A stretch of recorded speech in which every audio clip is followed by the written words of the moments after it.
This is Trend Following Radio, where great thinking comes alive. Nobel Prize winners, legendary traders, best-selling authors, and the pros that know what drive us irrational human beings. I am your host, Michael Covel. Not filtered, raw, honest. That's my passion.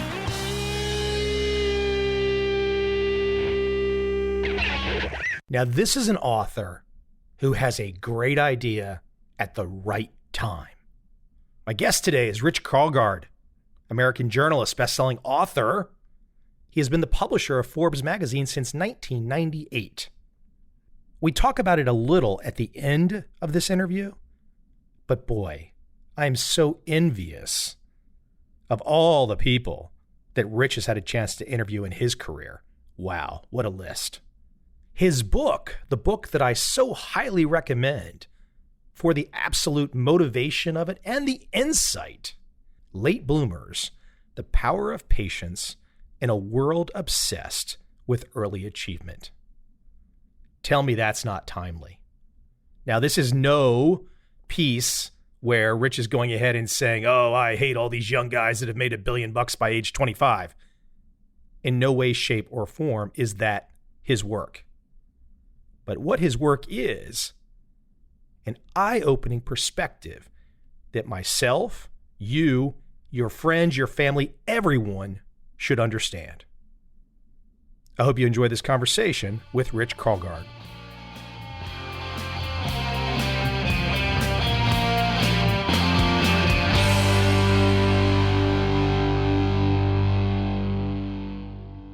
I'm thinking today in advance of this chat.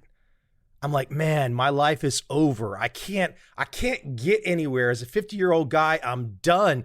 Kylie Jenner is the youngest billionaire in the world. She's 21 years of age. We're all finished. We're never, look, the reality is that the percentage of people that sniff being a billionaire, but there it is right there. You have to be 21 and a billionaire now. This is going to cause some people to be depressed, I think. Well, not only is it going to cause people to be depressed, but as we speak, the big news yesterday was that 50 people or so were arrested for scamming college admissions departments or bribing college admissions departments to get their kids into schools these kids apparently wouldn't have otherwise gotten into. What does that speak to, huh? It speaks to the same thing. I think that you're talking about that if you aren't a billionaire at 21 or you don't get into Harvard or Stanford at age 18, or if you didn't score 800 on your math SAT test at 16, that somehow you're going to live a second-rate life. And there's almost a national obsession about this. And so I see the anxiety over reading about 21-year-old billionaires as part of the same poison fruit, really. When people and families have anxiety over college acceptance, that nothing less than an elite college will do, it's the same fear. What I love about what you've done with your newest book is the fact that you saw something that we're all feeling. We're not talking about it, but we're feeling it. We know there's something wrong with our psyche. We know we're looking at the world in an incorrect way. All of us, whatever the age spectrum, but we're not talking about it. So how did you, you're observing and feeling the same thing. What was the trigger for you where you're like, whoa, hold on. We're going down the wrong path as a society? Well, there are a couple of triggers that caused me to go on a 4-year journey to research and write my new book, Late Bloomers, The Power of Patience in a World Obsessed with Early Achievement. And I have an insider's advantage. I suppose I should be arrested for inside trading. I was a late bloomer myself. At age 25, despite having a college degree, Michael, I was so incapable of living an adult life that I could hold a job no greater than security guard and temporary typist and dishwasher. In fact, I remember my low point when I really knew that I'd hit a point and I wondered if I would always stay there.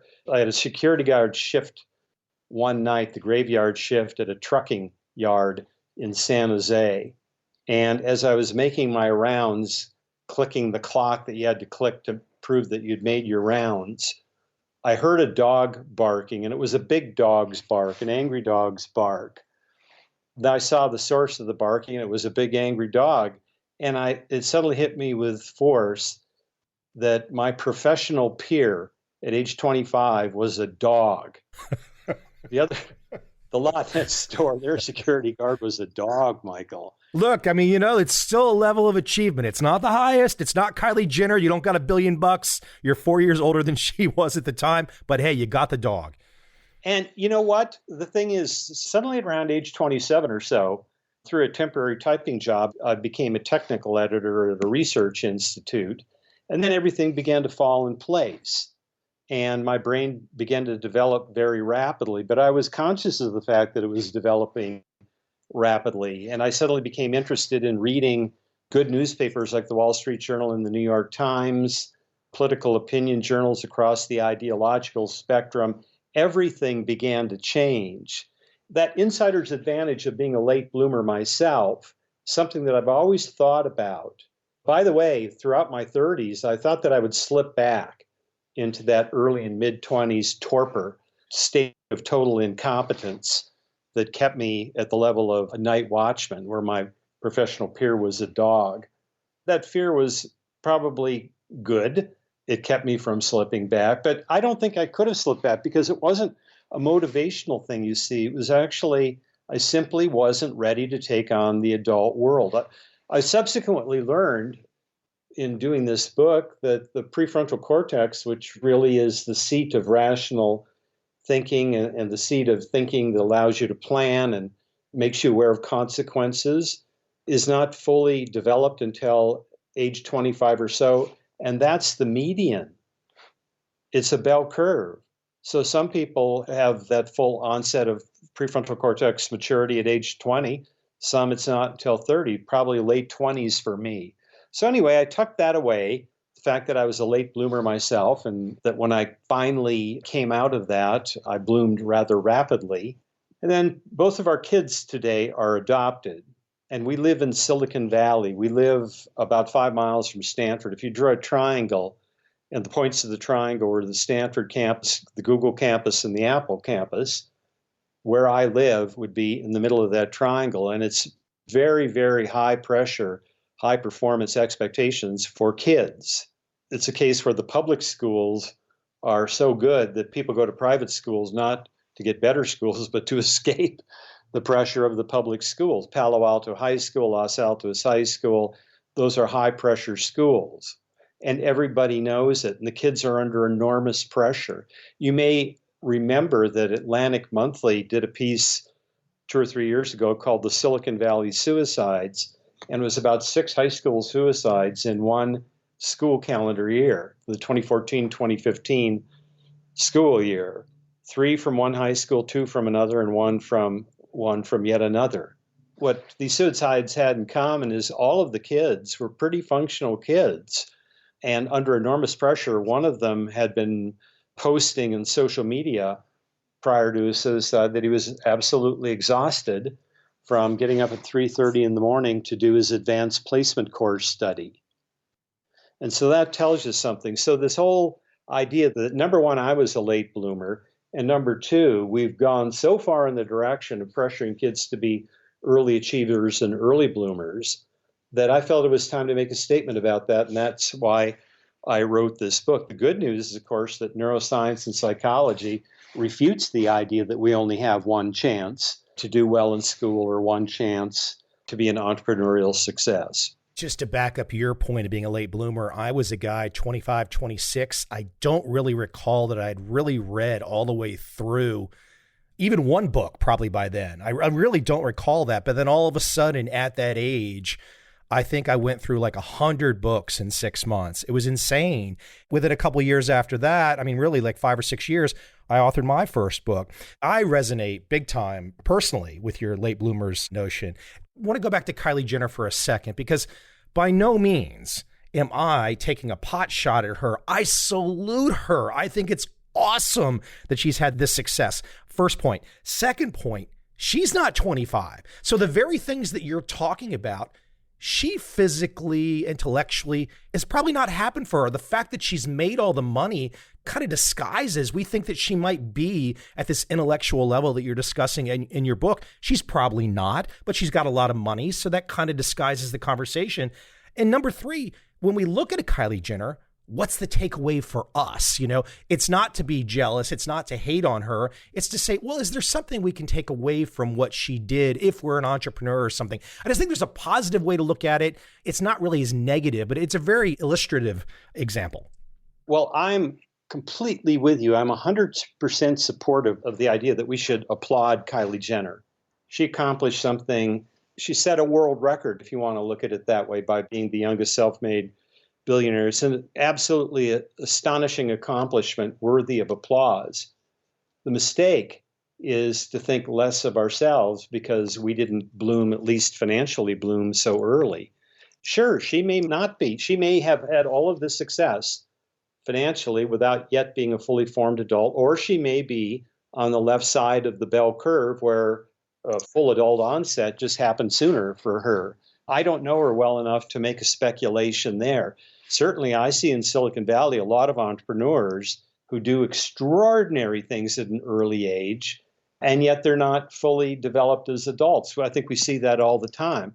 All you have to do is look at Mark Zuckerberg. Mark Zuckerberg seems completely shocked that Facebook has become an object of investigation and some scorn among growing numbers of people. It hit him so fast that he wasn't able to cope with it. And you saw somebody who was the proverbial deer in the headlights when he testified before Congress. The same thing happened with Bill Gates in the 90s, that he was completely unprepared when suddenly discovered that he had enemies, and some of them were in the government. I like to use the example of Steve Jobs, because Steve Jobs was a very precocious young man. Started Apple in 1976 when he was 20 or 21, and it was an enormous success. He was on the cover of Time magazine in those early days. Apple went public in December 1980. So at age 24, Steve Jobs was a multimillionaire. I think that he and Wozniak were both, Jobs had more stock, was worth $200 or $300 million in 1980. And yet he was not a fully formed CEO.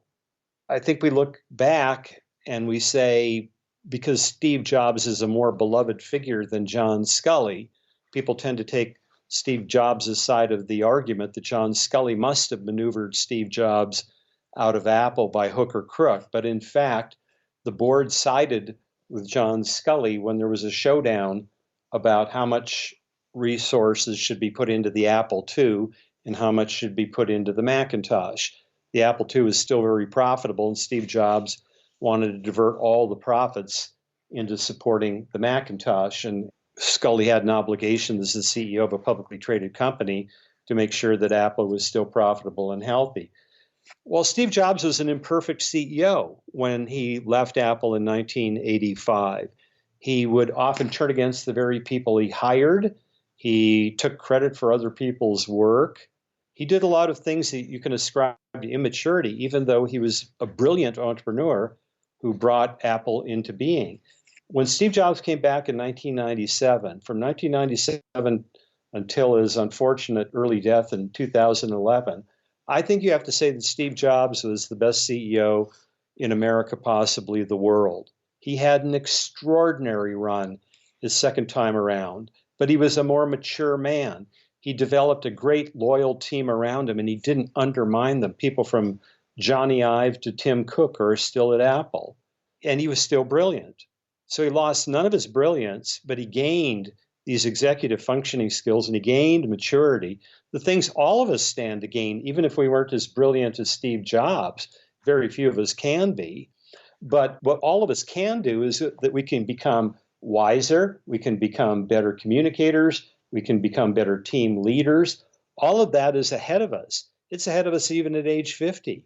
We become better at these kinds of things as we grow. I mean, what's amazing about this late blooming phenomenon, Michael, is that in different decades of our lives, we lose certain things. We lose our rapid synaptic processing speed and our working memory. Our peak years are early 20s and our mid 20s. Those are the kind of skills that make us great high frequency traders. Those are the kind of skills that make us great software coders under a deadline. But what happens is in our 30s and 40s, the networks that connect the two hemispheres of our brain begin to really flower.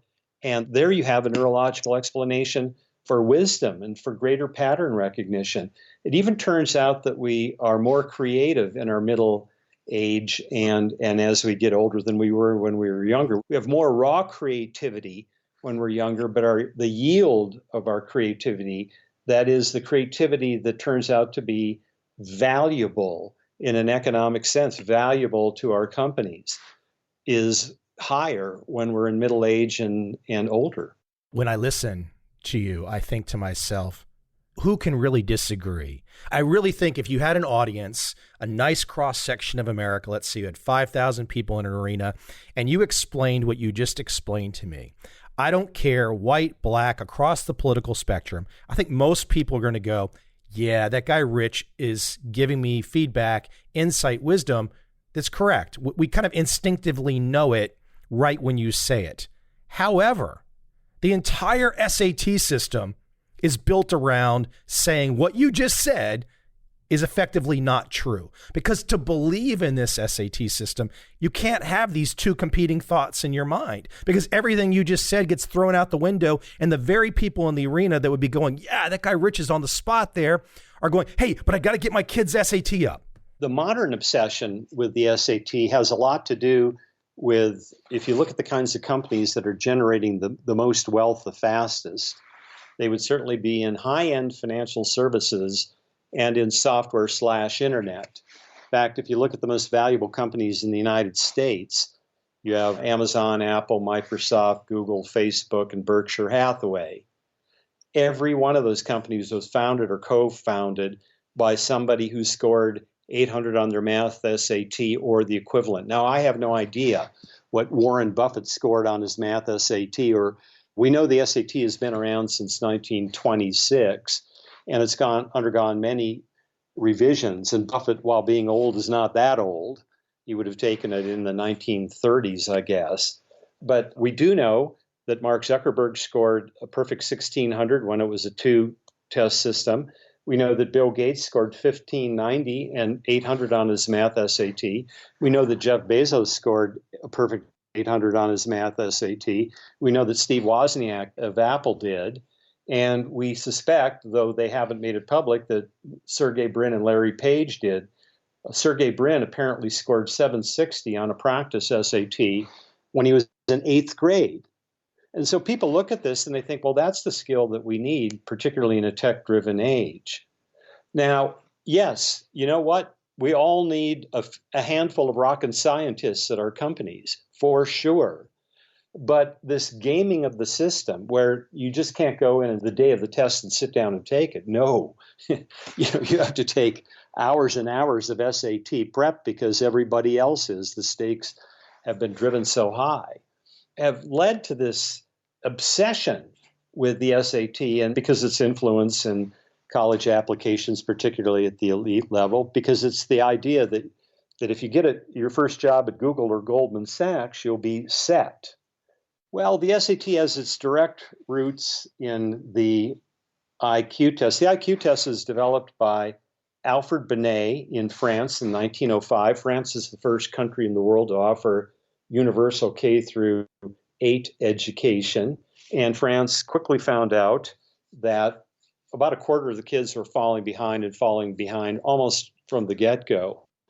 So this very eclectic self-trained psychologist, he was also a practitioner of hypnotism and other things like that. He once conducted a test to see how well chess players did playing blindfolded. But Alfred Binet developed this test in 1905 in France with a very narrow mission to see how kids aged 3 to 6, could you make predictions of how well they were going to do in K through 8 based on how well they did on this diagnostic test, this intelligence quotient that Binet came up with in 1905. An American named Louis Terman at the then fairly new Stanford University in Palo Alto imported it and came out with something called the Stanford-Binet test in 1916. Unlike Binet, Lewis Terman thought that an IQ test once given had high predictive powers about how a person's life would unfold. In fact, the Stanford-Binet test is used in World War I. When the U.S. got into World War I in 1917, this Stanford-Binet test was given to the draftees to determine whether they would go into the officer corps or the trenches. One thing to understand is almost all the early IQ testers in the first part of the 20th century in America were also part of the eugenics movement. They really believed that only people with Northern European backgrounds would have high IQs. People from the Mediterranean countries were kind of borderline. People of African heritage and people of Central American heritage some of them shouldn't even be allowed to breed. Now, this was said by many of these early IQ testers, including Carl Brigham, who developed the SAT test using the Stanford-Binet test as the basis for it. Brigham developed the SAT in 1926, and Brigham came to have profound regrets about this SAT test that he had developed. He died in 1934, I believe, 8 years after he developed the test, and he said, quote, that I believe we have committed a grave sin with this SAT testing and the implication that it have all these predictive powers, and that it was highly biased in favor of people from Northern Europe or people with Northern European backgrounds. So it was almost dead. There was such taint around the SAT that it was almost dead. Then it was picked up by a couple of left-wing FDR reformers. The president of Harvard and one of his deans, James Conant, was the president of Harvard, and he had a chip on his shoulder because even after the stock market crash, a lot of the young men at Harvard came from old money that was not really diminished by the stock market crash. Stock market wiped out a lot of new millionaires, bond traders, stock traders, folks like that. But old money more or less survived. So there are a lot of these old money rich kids at Harvard, and they didn't even go to class. They lived in Boston. They went to debutante balls. They hired tutors to get their celery behinds over the finish line when the test came around. These two left-wing reformers at Harvard believed that the SAT could be a weapon against the aristocracy, that if you could replace aristocracy with meritocracy, we would have a better country. Conant was also on a board that oversaw the Manhattan Project in World War II, the project that developed the atomic bomb. Conant came out of that Manhattan Project with the feeling that we have to be able to discover high IQ wherever it may exist, even if it exists out in the rural areas, even if it exists among poor people, and particularly even if it exists among immigrants, because you saw how many Jewish-trained scientists who were refugees from Nazism were the indispensable contributors to the Manhattan Project. So now it becomes a sort of different thing.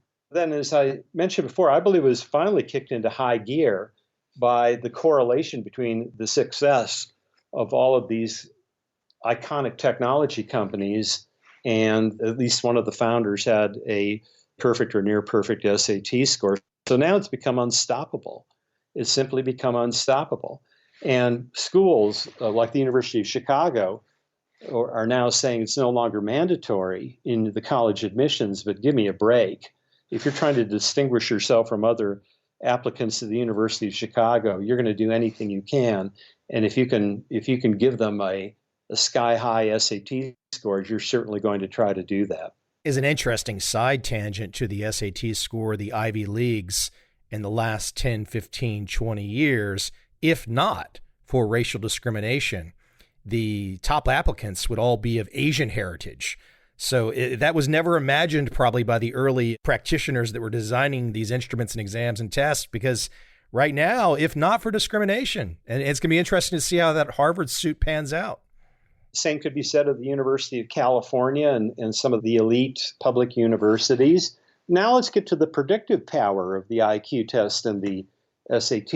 Of all people, there was just irony in the fact that Lewis Terman launched this multi-decade longitudinal study is a study that follows people throughout their lives. So he launched something called the Stanford Study of the Gifted. And how would these people who scored high on their IQ tests as children and teens, how would their lives work out? And the answer is most of them, we're now coming to the end of the test as most of the people have died out. The answer is hardly greater than the average. You had a few professors, you had a few scientists, but nothing like the bulge of high achievers the term expected. Because Google was founded by Sergey Brin and Larry Page, brilliant people, probably scored 800 on their math SAT. Google won't confirm or deny. Brin and Page used to ask applicants up until about the year 2014 what they got on their math SAT. Give credit for Google for testing everything. They had a brilliant head of HR named Laszlo Bach, who used to like to test everything. Google likes to test everything. They love data. And they discovered that the correlation between how well you did on your SATs and the ranking of your college had a very weak correlation to how well you were doing at Google 5 years later. Some correlation, but very weak.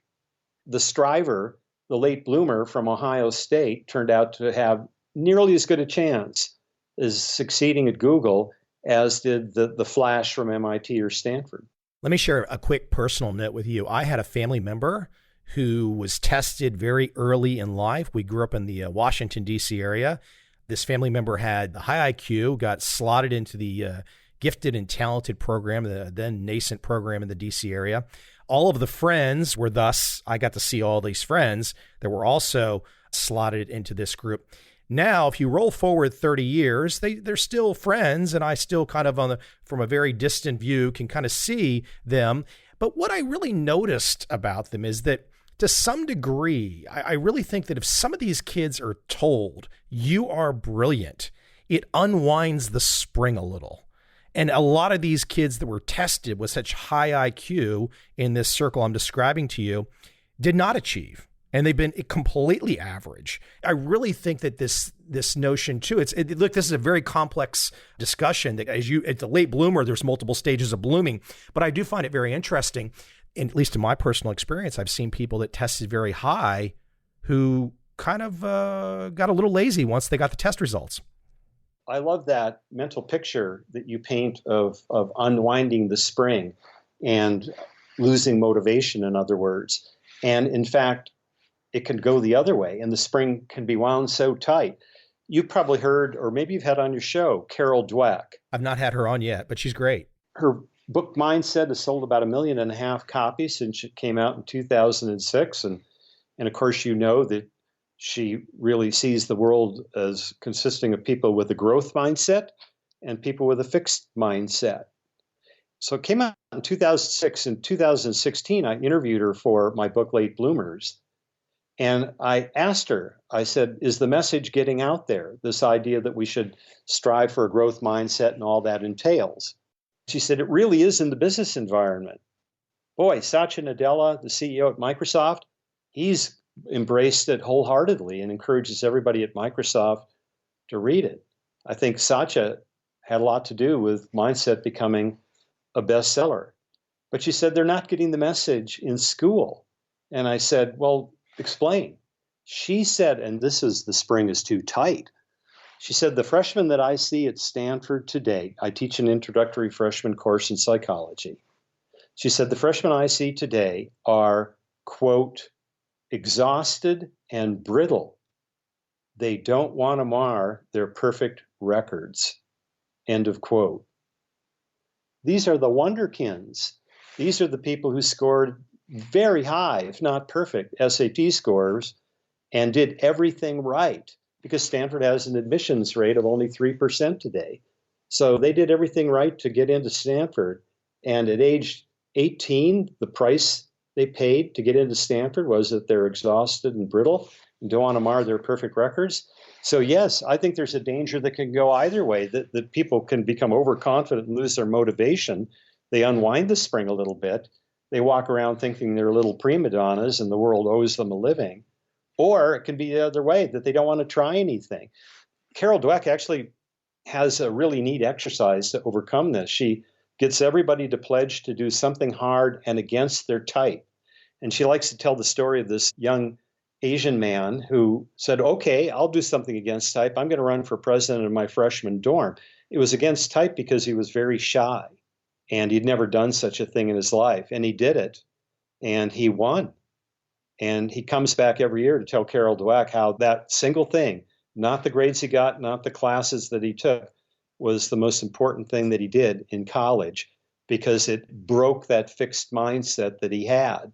And he knew that he could go out and he could try things and fail. You know, when I was in college, I write in my book, Late Bloomers, one of my roommates was one of these early achieving superstars. He was a varsity volleyball player. He made Phi Beta Kappa in his junior year. He went on to law school. Coming out of law school, he got hired by what became the most dominant law firm in Silicon Valley. He made partner in 5 years. He was a corporate securities lawyer, took a lot of companies public. Fantastic guy. And I wanted to be like him. We would walk to the undergraduate library. He would have his backpack stuffed with a quart of Pepsi, and he would bring his yellow highlighters and his books and all of this. So I thought the secret to being like my roommate Bob was to get the same backpack and the same yellow highlighters. We'd get to the library, Bob would plunk his behind down at a study carrel, and he would stay there for 3 or 4 hours, hardly getting up except to void the Pepsi that he'd been drinking. And I would sit at my study carrel, and after 15 minutes, I would start fidgeting, and after a half hour, I just couldn't read constitutional law books or books on Japanese politics. And I would get up and head back to the stacks of magazines, and I would read back issues of Sports Illustrated. And I read every issue of Sports Illustrated from its inception year in 1954 up till the time I was a student.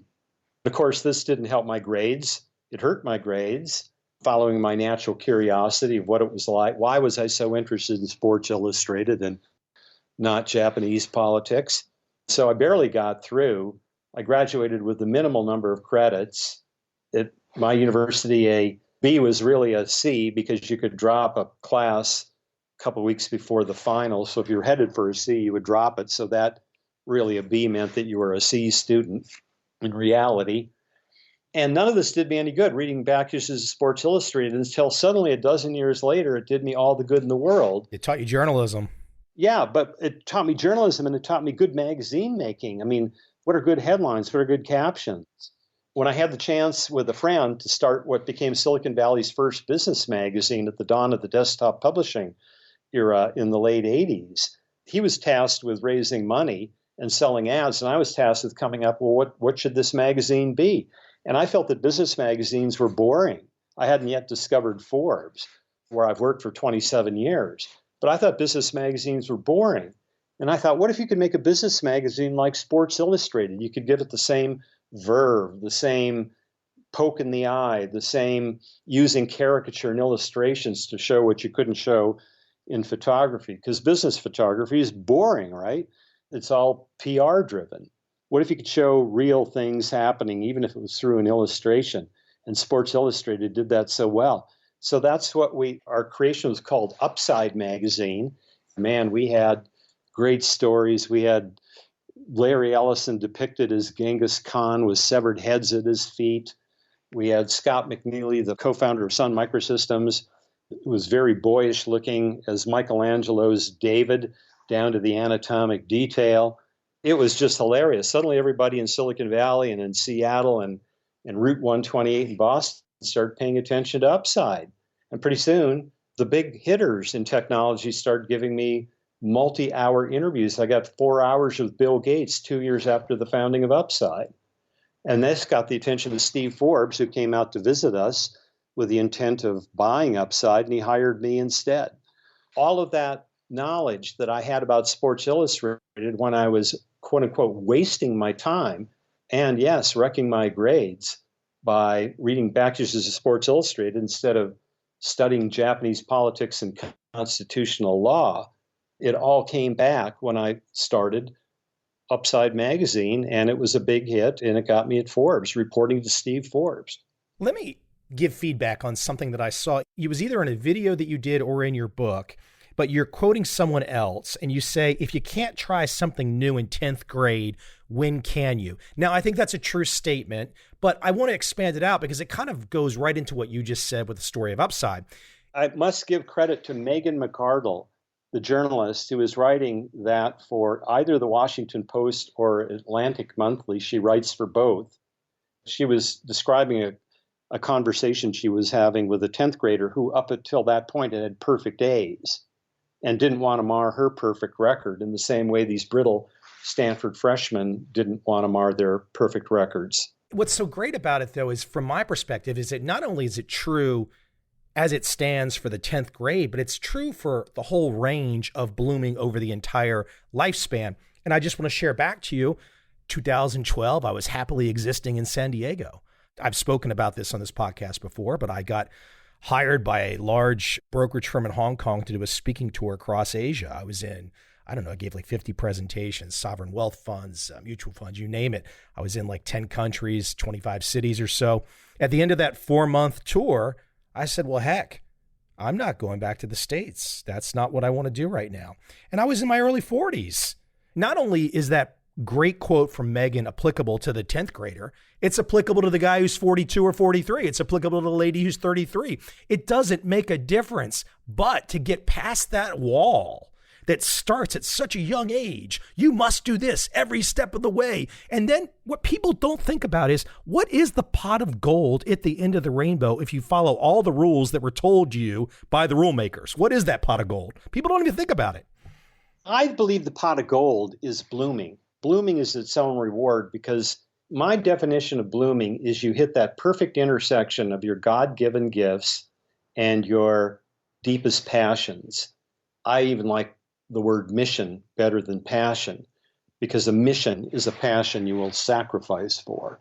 That when you are blooming, you feel not that you're being pushed by others' expectations. You feel like you're being pulled towards some star, some North Star. And that can happen, and it can happen multiple times. Oprah Winfrey calls it the moment of supreme destiny. To me, it conjures up that idea that you're being pulled towards something magnificent, your destiny, the North Star that is yours. And that can happen at any age. And the idea that Silicon Valley consists of nothing but people who started companies when they were 20 isn't true. Tom Siebel, whose latest artificial intelligence company, C3, is a great example. Now, you look at the career of Tom Siebel. Tom Siebel grew up in the Chicago suburbs, went to the University of Illinois. I think he majored in history or philosophy or something, and he worked for a book publisher. Then he went out to Montana and he fished and things like that. And then finally, in his mid to late 20s, he became infatuated with the computer boom, and he went back and got a computer science graduate degree at the University of Illinois. Then he joined a fellow Illinois native, Larry Ellison, at Oracle, and Siebel rose to the ranks of sales very rapidly, made his first modest fortune at Oracle, then went out and started Siebel Systems, which pioneered the CRM, customer relations management software field, in the 1990s. He sells it to Oracle for $5.8 billion. And then the guy starts another company called C3 in 2009. Now, shortly after starting C3, he was on a photo safari in Africa where he got stomped and gored by an elephant, lost 75% of his body fluids, was flown to a hospital in Nairobi, was there for several days, was airlifted back to the United States and spent several weeks in ICU and had 19 surgeries. At that point, he's rich from Oracle and from Siebel Systems. He's beaten to a pulp. He's had bone transplants. He's had 19 surgeries, some of them very complicated. It would have been very easy for Tom to say, I've kind of done it all. I've had a good life here. I think I'm just going to engage in philanthropy or fly fishing or flying my airplanes or whatever it is. But he hangs in there. And now C3, it's in Gartner's Magic Quadrant in industrial IoT. It's considered a real pioneer in industrial IoT and may be headed for a public offering or a high-level acquisition. We'll see. And the guy is going to be 67, I believe, in September. Don't stop. Sometimes the magazines, popular media gets it wrong. If you ask insiders in Silicon Valley, who's the most impressive female entrepreneur in Silicon Valley, it's not going to be some of the ones that are young and beautiful and make the magazines. It'll be really smart Diane Greene. Now, Diane Greene co-founded VMware in her 40s. She didn't even get into the field of computer science until her 30s. You know what she's doing in her 20s? She was managing sailing regattas. And then she was working for Coleman, the camping equipment company. And then finally in her 30s, she said, well, I guess it's time to get serious. This computer stuff looks like it's going to make a big impact. So she co-founds VMware. And until January this year, she was the CEO of Google Cloud at age 64. And she's still on the board of Google and still doing a lot of entrepreneurial stuff. The issue, though, you've got so many great stories. I mean, I'm sitting here making notes of names. There's so many names that I want to talk about that you talk about in your book. For example, Jonah Lehrer, Elizabeth Holmes, really interesting stories. But how do we change this at the early level? Because back to Megan McArdle's comment about 10th grade, that's really the truism. This all gets locked in place for so many people. Get the SAT score. And then look, even if they don't get the perfect SAT score, well, then people just go ahead and say, okay, well, I'll go to the next university down. And they still get locked into this tunnel vision. What can parents, what can kids do that's different? Because we're talking about, many of the people we're talking about are the outsiders, people that figured out an outside perspective. But the vast majority of people under the bell curve are just following along with this SAT mantra still to this day. And they're not playing to their strengths. The system does not allow them to play to their strengths. I'm sure you've read many articles and books about the many forms of intelligence. There may be 5, 6, 7, 8, 9, 10 forms of intelligence. And the SAT captures sort of rapid algorithmic intelligence. That is your ability to handle algorithmic work and logical problems under the time gun of, I don't know how long it is today, 3 hours or something like that. I think there are a lot of things that society could do and parents can do. One would be starting your kids later in school, particularly boys. I'm treading on politically dangerous waters here, but it's backed up by NIH research that says at age 6, boys are already about 18 months behind girls in their ability to absorb abstract information. Well, all you're talking about when you talk about abstract information is reading, writing, and arithmetic. You're talking about school. So what happens is many boys discover quite early in school they're not playing to their strengths. A young boy doesn't think of it in those terms. All they know, all they perceive is that something isn't working for them, and they're the butt of everybody's jokes. They're always getting into hot water with the teacher. So boys check out. Now, boys will catch up to girls in their ability to handle abstract information somewhere around age 14 or 15 or so. Well, that's fine, but they're already mentally checked out. The poorer ones are checking out into all manner of dysfunction, joining gangs and things like that. And the middle class and educated class ones are hanging out in the basement, becoming addicted to computer games. Gaming, by the way, isn't always a bad thing. There have been a lot of entrepreneurs who've come out of the gaming world. But you know the kind of person I'm talking about, the one that doesn't then go on to great entrepreneurship and becomes the young adult who's staying at home because they've never broken that cycle. So I think starting kids at first grade at maybe 7 and not teaching them math and reading until later, perhaps. There's no reason for them to be learning early. They don't gain an edge that's going to last them throughout their lives by learning to read and do math really early. Einstein couldn't talk until he was 5 or 6 years old. I think gap years are really a good idea. I'm here in Salt Lake City today, where you have the University of Utah and you have Brigham Young and you have a large Mormon population. Somebody graduating from the University of Utah and Brigham Young, most of the kids have gone on a 2-year mission, and they come back, they're graduating at age 24, that much closer to the full development of their prefrontal cortex, and thus their adult executive functioning skills, and they've seen the world in a way that they're going to get beat up a little bit. Doing a mission is not the easiest thing to do. I've had several Mormon friends over the years, and I think if you're not Mormon, you hear this. If you go through the typical American growing up process, you kind of hear the Mormon mission story and you're like, oh, that sounds silly. Why are they doing that? Why are they wasting their time? What they're doing is they're learning how to survive in the world. They're learning how to sell. You may not like the product that they're selling. They may have doubts about their ability to keep up their enthusiasm over a 2-year mission, but it toughens them up. You read J.D. Vance's book, Hillbilly Elegy, a great book. He came from a dysfunctional family where there were no male role models. The only real role model he had was his grandmother. Not until he joined the Marines did this young man have real male role models for the first time. And it changed everything. Coming from this dysfunctional, crack-sniffing, the mother had serial boyfriends, the dad had long run off. It was only after the Marines that he got a focus, and he went through Ohio State in 2.5 years while holding a couple jobs, and then he went to Yale Law School. So here's a kid who bloomed only when he was able to see role model. So I've become a big fan of the gap year. The only way you can blow a gap year is to just hand your kid a lot of money so it becomes a vacation.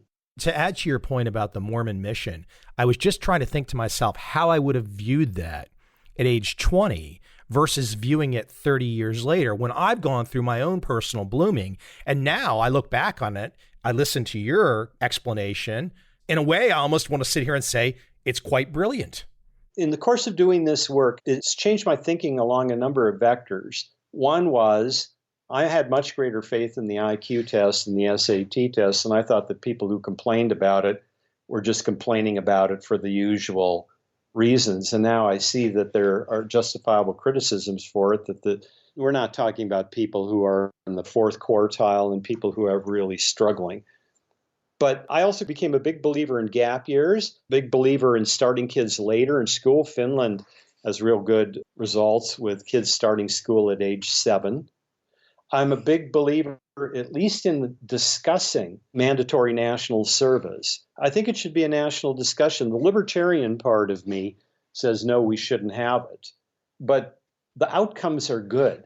Nations that have mandatory service, usually for the military, like Israel, Switzerland, Singapore, you're close to Singapore right now, the outcomes for their young adults are better than they are for similarly affluent countries that don't have it, like the United States, Germany, and the UK. You have lower rates of drinking problems, lower rates of crime. Again, it sort of does the same thing that a Mormon mission does. It's not always pleasant. You're in there solving problems with your peers. You're getting discipline. You may not like the discipline, and then at the end of it, your brain is that much further ahead, and you've had a new way of looking at the world, seeing it through different eyes. And if nothing else, you'll learn how to make your fricking bed. As I listen to you, one of the things that keeps popping into my mind are teachers. So the very people that are instructing, if we talk about America, the very people that are instructing American kids are the teachers that were weaned on the very system that we're talking about that's got major problems. So those teachers were told their whole life they have to go down this particular system. They have to get the tenure. They have to do all these things. And then those are the same people that have been indoctrinated into that system that we then want them to change as adults and how they teach the kids. That's a tough thing to overcome, isn't it? I think you have a lot of tough things to overcome. That would be one of them. What happened is that several years ago, we see studies that show that U.S. students versus other students in the world are slipping by the measurable benchmarks, including test scores and things like that. And so we felt the need to become more driven in the whole area of testing kids and taking out the kind of freedom the teachers once had. I was lucky the teachers still had a kind of freedom where they could call their own audibles. And I think that was a better system than what we have now. But we also have the problem in HR departments, and we have the problem in legal departments inside of companies. They have gone down this path. We've seen mistake after mistake after mistake, where companies will have forced ranking systems. You talk about people who bloom later in life. We've talked mostly about early blooming and how it affects teenagers and young adults. Let's talk a little bit about the capabilities we bring to the workforce when we're older. I mean, how many women are out there that are great resources that are struggling to get back into the workforce because they stopped out and had children and were the prime caregiver for those children in a more traditional family? One of the women I write about in Late Bloomers is Carol Fishman Cohen, who was a Phi Beta Kappa as an undergraduate. I think she was student body president. She went to Harvard Business School. She became a partner in an investment bank. And then she stopped out and had 4 children and was away from the workforce for 12 years. And despite her stellar record, had a very hard time getting back into the financial world. Her confidence was shot as a result. And she said there must be a lot more women like myself. And she started a company in Cambridge, Massachusetts called iRelaunch that aimed chiefly at parents. Most of them are women who are coming back into the workforce after parenting, because that's a resource I think we're squandering. And HR departments and legal departments really don't know how to handle that because they can upset the apple cart. And then another one is, what do you do with the person who's, let's say, in their 60s and still has a lot to contribute to the company, but doesn't want to work the long hours and be perfectly happy to take a major pay cut as long as they could keep their health care and work 30 hours a week? Well, these are the very people that should be coaching up young people. Every company out there will tell you they're having a problem recruiting and retaining and coaching up millennials. Millennials are different, they say. Well, they are. They're brilliant. Many of them are brilliant. Many of them have been poorly taught in school. Many of them are brittle and exhausted in the way that Carol Dweck describes. They can really prosper and bloom with good mentorship. Well, the best mentors are the ones that are still not so worried about moving ahead in their own career, but are the ones that have been there and done that. That's a great pairing. Whenever I've looked at a company that has paired aging workers with millennials, I've seen good results. Age diversity is one of the most powerful forms of diversity you can find when you're constructing a team. The young person who's full of great ideas, the young person who's got all this technological brilliance, but the young person who may not know how to communicate their ideas without offending everybody around them, or the young person who's going to walk into some obvious trap, they can be coached up. The older person, it should be a negotiation with the employer to say, look, I'm no longer willing to give the kind of hours that I once gave. I'm no longer willing to jump on a plane at a moment's notice to do 2 weeks of sales calls on the road, but I'm willing to do this. But so many companies have this up and out career track because they don't know what to do with the older employee. They're afraid of the older employee. They think they're nothing but legal problems and health problems and all of that. There ought to be a way that we can solve that problem. And once again, you find HR and legal being kind of stuck in their ways, saying, well, we can't do that because. If you take both parents coming back into the workforce and you take the contributions that an older employee can make primarily as a coach and mentor, we're squandering this talent. These are people who are still blooming and can teach other people how to bloom. What you've done so well with this topic area with your book is it's motivating. Regardless of what age, your current age, regardless your current station in life, this is just a motivational, inspirational text where you're like, damn it, I don't have to have any excuses. I don't have to have any walls. I can go do it now. I didn't have to be Kylie Jenner. The chances of becoming a billionaire are pretty small. Let's don't focus on that. Let's focus on myself. Let's focus on my interests, my desires, and let's go down a path and let's keep reinventing ourselves every step of the way until we're not here, at least until they figure out the life extension and they port our minds to a hard drive and we can live forever. I want to tell a story. People always ask me, because I've been at Forbes for 27 years and I've been publisher of Forbes since 1998. I sure have the ability to meet a lot of great entrepreneurs and CEOs, and I do. So people will say, with that ability, who is the most impressive CEO you've ever met?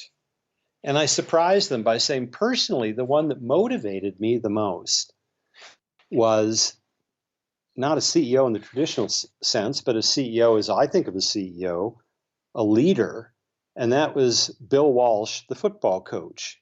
Now, Bill Walsh, I write about him in Late Bloomers. At age 38, Bill Walsh had a career that has kind of been up and down and sideways. He's never yet been a head coach of anything. And then finally, 38, he gets a head coaching job, but it's really a minor league job. It's in semi-professional football. It's the San Jose Apaches. The San Jose Apaches, for crying out loud. I don't know what that is. Well, think of lumpy football fields. Think of bar bouncers, working for $50 a game. That's semi-professional football.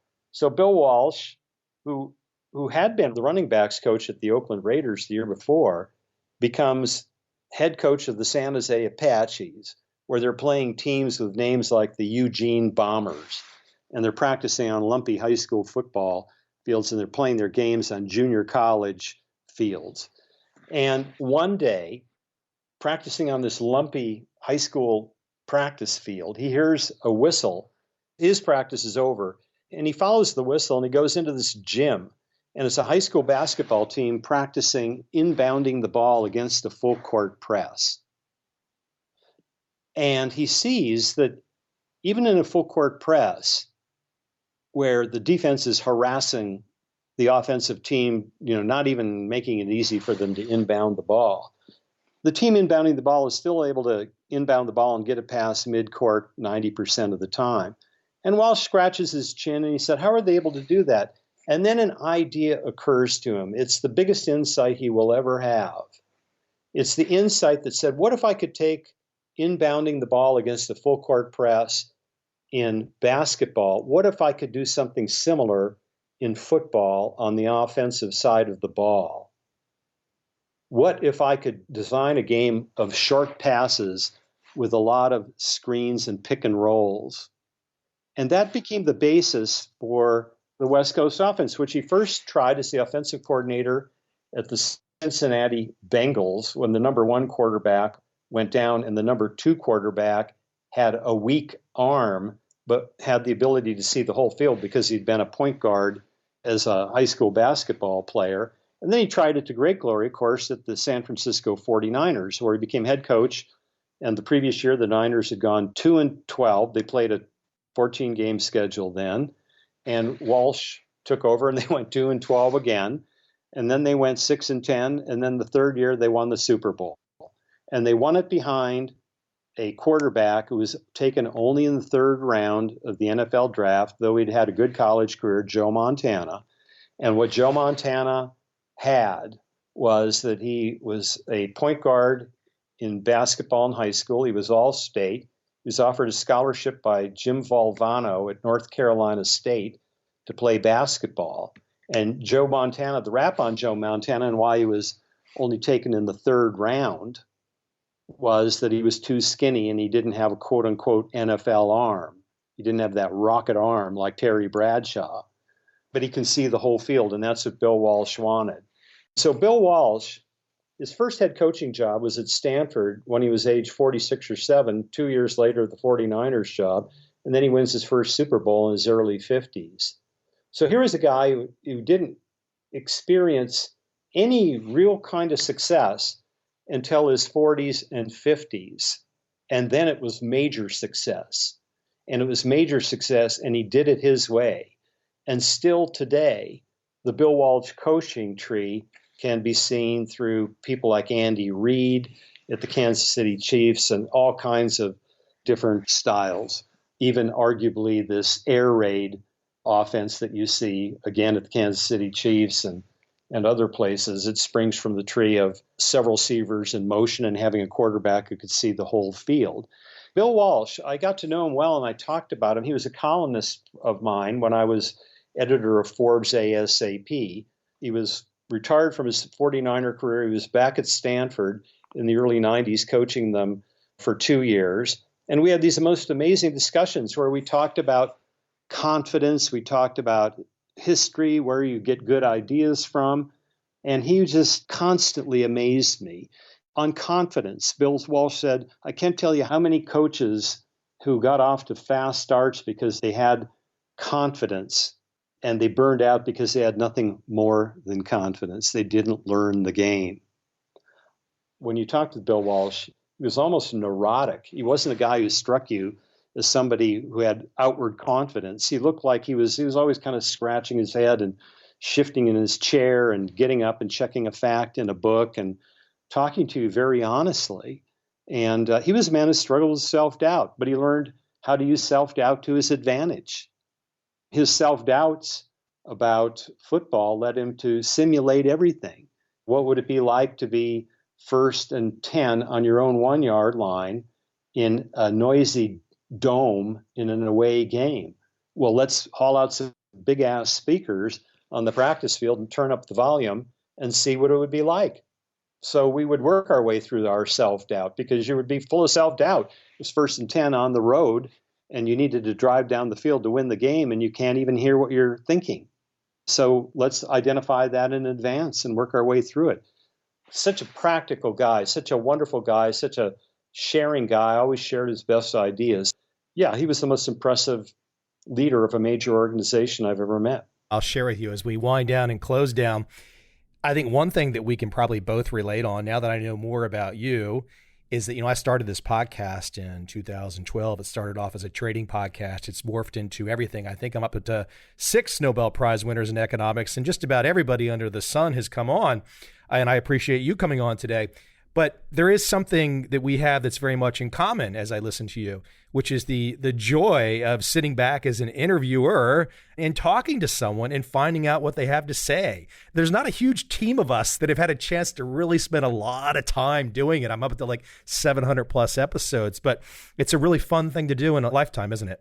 Oh boy, I love doing that about as much as anything. I love to write, but I love to interview really smart and accomplished people. I will never forget spending 5 days on the road with Bill Gates when he was at the peak of his CEO career at Microsoft in the early and mid 1990s. That was amazing. Just last week, I interviewed a guy named Martin Schroeder, who many people think will be Ginny Rometty's successor as the next CEO of IBM. I interviewed him on stage at an event. I interviewed Michael Milken last week on the state of the American dream. Milken perceives, as many people do, that the foundations of the American dream are a little bit shakier than they should be and really need some shoring up. What a great honor it is. So that you've built this great podcast where you can interview 6 Nobel Prize winners and leaders in business and leaders in psychology and motivation. It's really fantastic. I've done it under the umbrella of Forbes. You've done it on your own, which is all the greater. But I'm jealous of your one that you just mentioned, Mike Milken. And for those people that are not familiar with Mike Milken, first off, you must go read The Predator's Ball, fantastic book by Connie Bruck. But as you mentioned, Bill Walsh being the kind of tip of the spear of the West Coast offense and the influence that he has had over professional football. If people are listening and they don't know who Mike Milken is and they want to find out about influence in the American economy in the last 40 years plus, go start with Mike Milken, right? I mean, there's just about no greater linchpin. Now, look, he's got a few bad press items in his CV, but overall, that guy brought a lot to the table, huh? He saw that access to capital was a part of the American dream. And so companies that couldn't get capital through the IPO market or couldn't get it because junk bond sounds like a horrible thing, but it really means that somebody's willing to lend you money even though you don't have a sterling credit rating. And that's what it is. But you can read about his background, and he ran afoul of the SEC and he paid a price for it. But he's reinvented himself as this astonishing philanthropist. The Milken Institute puts on a conference every year that is a rival of the World Economic Forum's conference in Davos. Great philanthropists in medicine, cancer research, education, and still a really great critical thinker. And he told me, he said, the best stock market predictor is social science. And he talked about how if you really understand social science and you understand the direction society is moving in, then the investing opportunities will become very, very apparent. Rich, I could keep picking your mind all day long. Perhaps I'll convince you to come on for a longer one day. We'll just kind of go down the list of your greatest hits of all these great experiences and interviews that you've had, because you've got some fantastic wisdom. I really appreciate you sharing it all today. The book, Late Bloomers, The Power of Patience in a World Obsessed with Early Achievement. If you've not inspired people to go take a read, I don't know, maybe they've checked out and they should just keep focused on those SATs or something. And I would just add, if not for yourself, if you're a parent, all parents today have to figure out whether they're applying too much discipline and rigor or not enough. And every parent worries about that. And parents stay up late, and parents have sleepless nights, and parents go into debt. If you have teens and young adults and they haven't yet blossomed, I wrote this book for you. And I also wrote it for people to show that there are many avenues to blooming and late blooming and multiple chances to bloom throughout our lives. Is there a website you would like to send people to for the book, or just Amazon, or any place you want to direct people to? Late Bloomer, single, latebloomer.com. And what I really want to do with this book and with the website ultimately is start a national conversation around this idea of blooming and multiple paths to blooming, because I think this obsession on early blooming, although the Kylie Jenners of the world and the Mark Zuckerbergs of the world are clearly worth celebrating and applauding, for they have achieved greatly, that isn't the path for the majority of us. The majority of us will come into our own and come into our best capabilities later in life. And it might be our later 20s, and it might be our 30s, and it might be beyond. That moment of supreme destiny, as Oprah Winfrey put it, that moment when you feel like you aren't being pushed toward an accomplishment, but pulled toward your destiny, that's blooming. Rich, great stuff. Thank you for coming on. Please keep me posted on future books. Thank you so much, Michael.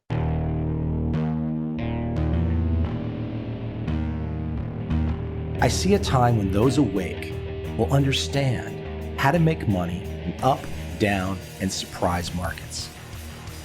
Whether new trader or experienced, college student or financial advisor, protecting against a crash or just trying to make a lot of money, trend following offers everyone an answer in uncertain times. To get started immediately, send me an email, michael@covel.com. I will send you the right trend following steps to take along with my free video. But if you want to buy and hold, trust the government and trust Wall Street, this is absolutely not for you.